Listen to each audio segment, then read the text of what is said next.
ഇന്നത്തെ കഥ ഒരു കാക്കയുടേതാണ്. സൗന്ദര്യം കടം വാങ്ങിയ കാക്ക.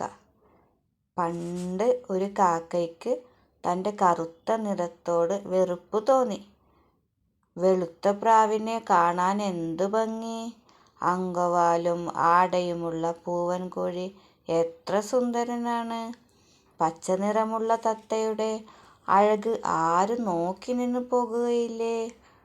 അതിനാൽ കാക്ക മറ്റു പക്ഷികളുടെ വർണ്ണഭംഗിയുള്ള തൂവലുകൾക്ക് വേണ്ടി കൊതിച്ചു. കാക്ക ഇങ്ങനെ വേവലാതിപ്പെട്ടു നടക്കുമ്പോൾ കാടിനടുത്ത് ഒരു കൂട്ടം മയിലുകൾ പീലി വിടർത്തിയാടുന്നത് കാക്ക കണ്ടു.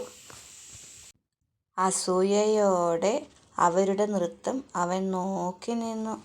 തനിക്കും അവരെപ്പോലെ പീലി വിടർത്തിയാടാൻ കഴിഞ്ഞിരുന്നെങ്കിൽ, കാക്ക ആശിച്ചു. മയിലുകൾ അവിടെ നിന്നും പോയി. കാക്ക അവിടെ തന്നെ ഇരിപ്പുണ്ടായിരുന്നു. അവൻ നോക്കിയപ്പോൾ മയിലുകൾ നൃത്തമാടിയിരുന്ന ദിക്കിൽ ഏതാനും മനോഹരമായ മയിൽപീലികൾ കൊഴിഞ്ഞു കിടക്കുന്നത് കണ്ടു. കാക്ക പീലികളെല്ലാം പെറുക്കിയെടുത്തു.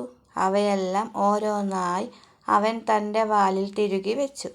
കാക്കയ്ക്ക് ഇപ്പോഴത്തെ സൗന്ദര്യത്തിൽ മതിപ്പ് തോന്നി. വട്ടത്തിൽ തിരിഞ്ഞ് മയിലിനെപ്പോലെ കാക്ക നൃത്തം വെച്ചു. കൊള്ളാം കൊള്ളാം, ഞാനിപ്പോൾ ശരിക്കും ഒരു മയിലു തന്നെ. ഇനി കാക്കകളുടെ കൂട്ടത്തിൽ ഞാൻ പോകുന്നില്ല.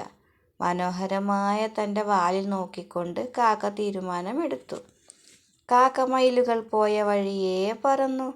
മയിൽക്കൂട്ടത്തെ കണ്ടപ്പോൾ അവരുടെ കൂട്ടത്തിൽ ചെന്നിരുന്നു. പക്ഷേ മയിലുകൾ അവനെ പരിഹാസത്തോടെ നോക്കി. മയിൽ വംശത്തിന് മാനക്കേടുണ്ടാക്കുന്ന വേഷം കെട്ടിയ ഒരു കാക്ക. അവർക്ക് ദേഷ്യമായി. അവരെല്ലാം കൂടി അവനെ കൊത്തി ഓടിച്ചു. വേദനയും അപമാനവും സഹിച്ചുകൊണ്ട് അവൻ കാക്കകളുടെ കൂട്ടത്തിലേക്ക് പറന്നു. കാക്കകളാകട്ടെ പീലികൾ തിരുകിയ വാലുമായി വരുന്ന കാക്കയെ കണ്ട് കോപത്തോടെ നോക്കി. തങ്ങളുടെ വംശത്തിന് മയിലിൻ്റെ കൊഴിഞ്ഞ പീലികൾ വെച്ചുകെട്ടി നടക്കുന്ന ഒരുവൻ അപമാനമാണ്. കാക്കകൾ എന്ത് ചെയ്തു? കാക്കകളെല്ലാവരും ചേർന്ന് ദുരഭിമാനിയായ ആ കാക്കയെ കൊത്തിയോടിച്ചു. അങ്ങനെ കാക്കയ്ക്ക് കാട്ടിൽ ഒറ്റപ്പെട്ട് ജീവിക്കേണ്ടി വന്നു. കാക്കയുമല്ല മയിലുമായില്ലാത്തൊരു ജീവിതം. ഇതെന്താണ് മനസ്സിലായത്? കടം വാങ്ങിയ സൗന്ദര്യം പദവിക്ക് ഉയർച്ച വരുത്തുകയില്ല.